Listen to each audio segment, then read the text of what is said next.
कटेगी। कैसन कटलो सुहाग वाली रातिया के छोड़ी हमरा से बतावे सच बतिया के। अरे पहिले रात पियावा के साथे जियावा धक धक करे, पियावा मिलल पतरे रात पलनिया चर चर करे। अरे पहिले रात सैया के साथे जियावा धक धक करे, पियावा मिलल पतरे रात पलनिया चर चर करे।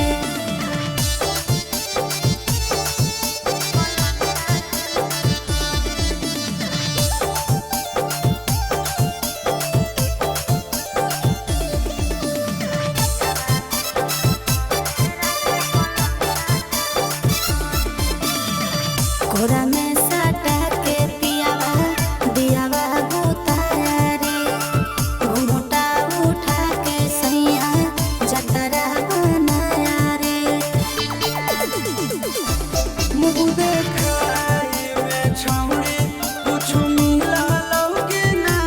तोर जवानी के पानी में फूल खिला लौके ना। अरे कबो ऊपर कबो नीचे छिजवा मोर धरे, पियावा मिलल पतरे रात पलनिया चर चर करे। अरे पहिले रात पियावा के साथे जियावा धक धक करे, पियावा मिलल पतरे रात पलनिया चर चर करे।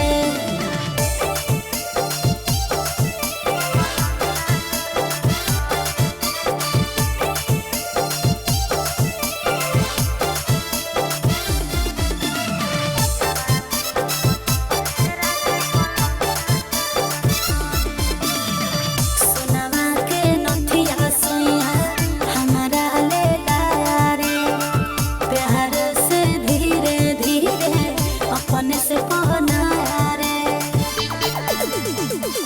कि नंदन आशीष की सतोरा कहला कहके ना।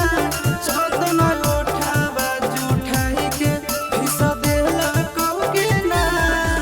अरे कच से जे टच कैला कहू जियावा मन हरे, पियावा मिलल पतरे रात